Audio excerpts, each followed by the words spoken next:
औज़ुबिल्लाहिमिनश्शैतानिर्रजीम बिस्मिल्लाहिर्रहमानिर्रहीम। कामरान शहज़ाद सिद्दीकी आपसे मुखातिब।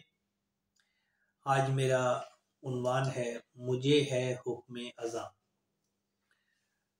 आज सुबह सुबह मुझे अपने बेटे के एडमिशन के सिलसिले में गवर्नमेंट सिराजुद्दौला कॉलेज करीमाबाद जाने का इत्तेफाक हुआ। सिराजुद्दौला इस्लामी तारीख़ का बहुत बड़ा नाम, जिन्होंने इस्लामी तारीख़ पढ़ी होगी उनको पता होगा कि सिराजुद्दौला कितना बड़ा नाम और कितनी बड़ी शख्सियत थी। उस पर हम बात किसी और मौके पर कर सकते हैं। सिराजुद्दौला कॉलेज जब मैं गया तो मैंने जाके कॉलेज के सामने जब मैंने गाड़ी पार्क की तो बिल्कुल कॉलेज के गेट के सामने कचरा कुंडी यानी कूड़े का ढेर था, जहाँ पे एक गधा, 5-7 कुत्ते और एक भैंस मरी मुर्दा हालत में पड़ी हुई थी और उससे ताफुन उठ रहा था। और ताफुन ऐसा था कि गाड़ी से बाहर निकल के समझ नहीं आ रहा था कि कहाँ जाके पनाह ली जाए। यकीनन जब मुर्दार जानवर पड़े होते हैं कूड़े के ढेर में तो मक्खियों की आमाजगाह बने हुए होते हैं। बहरहाल चारों ना चार जल्दी से कॉलेज का गेट क्रॉस करके अंदर गए तो सीधे हाथ पर भी एक वीरान बयाबान झाड़ियों से घिरा हुआ एक मैदान और उल्टे हाथ पर एक मिट्टी से अटा हुआ रास्ता, जिसके आगे जाके तालीमी फंक्शन के लिए जो इमारत बनाई गई थी, यानी क्लासरूम्स वगैरह, लेबॉर्ट्री XYZ, इंतहाई बोसीदा और खस्ता हालत में। और उसके साथ ही अलकरम स्क्वायर के जो फ्लैट हैं वो फ्लैट वाले ऊपर से कचरा फेंकते हैं तो वो कचरा थैलियों में बंधा हुआ क्लासेस के आगे एक ढेर बना हुआ कचरे का। सामने 3 कमरे खस्ता हालत में, जहाँ पर गवर्नमेंट के स्टाफ नए आने वाले तलबा और उनके वालिदैन को वेलकम कहने के लिए इंतहाई ख़राब मूड में बैठे हुए, और ऐसा लग रहा है कि जैसे हमने वहाँ जाकर उनको परेशान किया। खैर, मैं बच्चे अपने एडमिशन फॉर्म के बारे में पता करते रहे और मैं कॉलेज का मुलाहिजा करता रहा और दिमाग में एक ख्याल आ रहा था कि ये है पाकिस्तान का तालीमी निज़ाम अमूमी तौर पर और बिलखुसूस सिंध का तालीमी निज़ाम।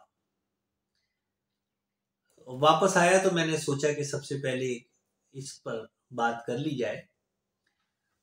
दोस्तों, जब आप बात करते हैं गवर्नमेंट ऑफ सिंध की कारकर्दगी की, तो मीडिया पर और बयानात की हद तक और पार्लियामेंट में और सूबाई असम्बली में तो ऐसा लगता है कि सब अच्छा है। लेकिन बदकिस्मती हमारी ये है कि गुज़िश्ता साल यानी 2020 और 21 में गवर्नमेंट ऑफ सिंध ने तालीमी इस्लाहात और तालीमी निज़ाम के लिए जो बजट मुख्तस किया था वो 244 अरब 50 करोड़ था। और इस साल मज़ीद तरक्की की गवर्नमेंट ऑफ सिंध ने और तालीम की अहमियत को समझते हुए, जानते हुए तालीमी निज़ाम की इस्लाहात के लिए मज़ीद 26 अरब रुपये बढ़ाकर इस साल यानी 2021-2022 के बजट में चीफ मिनिस्टर जनाब मुराद अली शाह साहब ने फरमाया कि तालीमी निज़ाम और तालीमी इस्लाहात की अहमियत को जानते हुए हमने ये बजट 244 अरब 50 करोड़ से बढ़ाकर 277 अरब 50 करोड़ कर दिया। गोया एक साल में गवर्नमेंट ऑफ सिंध सूबे के तालीमी निज़ाम, इस्लाहात और तलबा और तालिबात पर 277 अरब 50 करोड़ रुपया खर्च करेगी। खासा माकूल अमाउंट है। फिर हम दूसरी तरफ देखते हैं कि गवर्नमेंट ऑफ सिंध के हुदूद अरबा में जो सूबा सिंध है, जिसके टोटल 5 डिवीजन्स मौजूद हैं, इसकी टोटल आबादी 4,70,88,000 है। और इन 4,70,88,000 लोगों में 1,47,72,000 वो बच्चे हैं जिनकी उम्र 5 साल से 16 साल की है। जहन में रखिएगा, 1,47,72,000 बच्चे ऐसे हैं, इस उम्र के हैं, जिनकी उम्र 5 साल से 16 साल है, यानी कि वो स्कूल गोइंग एज में जिंदा है। 4,70,88,000 की आबादी में 1,47,72,000 बच्चे 5 से 16 साल की उम्र के मौजूद हैं, जिनको तालीम देना गवर्नमेंट ऑफ सिंध की लाजमी जिम्मेदारी है आईने पाकिस्तान 1973 के मुताबिक। और इस काम के लिए 277 अरब 50 करोड़ रुपया इस एक साल के लिए मुख्तस किया गवर्नमेंट ऑफ सिंध ने। लेकिन बदनसीबी ये है कि इन 1,47,72,000 बच्चों में से टोटल 82,72,000 बच्चे स्कूल जाते हैं, किसी न किसी तरीके से स्कूल जाते हैं। अब उन स्कूलों में सरकारी स्कूल भी शामिल है, प्राइवेट स्कूल भी शामिल है और मदारस भी शामिल है। जहन में रखिएगा कि 1,47,72,000 बच्चे 5 साल से लेकर 16 साल की उम्र के हैं, जिसमें 82,72,000 बच्चे किसी न किसी दर्जे पे तालीमी इदारे से वाबस्ता हैं, चाहे वो सरकारी स्कूल हो, प्राइवेट स्कूल हो या दीनी मदारस हो। इसका मतलब ये है कि 65 लाख बच्चा स्कूल नहीं जाता। वो 65 लाख बच्चा क्या करता है? वो या तो वर्कशॉप पे काम करता है, या कूड़ा उठाता है, या किसी के घर पे काम करता है, या किसी की गाड़ी साफ करता है, या आवारा फिर के औबाशों की सोबत इख्तियार करके सिंध का मुस्तकबिल बनता है। अब दूसरी तरफ हम आ जाएं, इसका मतलब ये कि 44% बच्चे जिनकी उम्र 5 से 16 साल है, टोटल बच्चे 44% उसमें से ऐसे हैं जो स्कूल नहीं जा रहे और उनको स्कूल जाना चाहिए। निज़ाम तालीम को देखें तो सिंध गवर्नमेंट में टोटल सिंध में रहने वाले 60% लोग तालीम याफ्ता या ख्वानदा तस्वुर किए जाते हैं, जिसमें 76% अर्बन सिंध की पॉपुलेशन है और 51% रूरल सिंध है। गवर्नमेंट का जो एजुकेशन डिपार्टमेंट है उसमें अगर हम उसको देखें तो 2,95,000 वैकेंसीज हैं, जिसमें से 1,92,000 फिल्ड, यानी कि 1,03,000 पोस्ट खाली हैं और हनूज उस पर अपॉइंटमेंट का कोई तरीक़ाकार वज़ा नहीं किया गया। हाँ, ये ज़रूर है कि बजट को हजम करने के लिए घोस्ट किस्म के मुलाजमीन अपॉइंट कर दिए जाएंगे। अगरचे इस 1,92,000 पोस्टिंग में से भी मोर देन 50% एम्प्लॉइज यकीनन घोस्ट होंगे, डीमेरिटाइज्ड होंगे, मुख्तलिफ हवालों और मुख्तलिफ ताल्लुकात, मुख्तलिफ सियासी वाबस्तगी और लिसानी मुनाफरत की बेस पर भर्ती किए गए होंगे।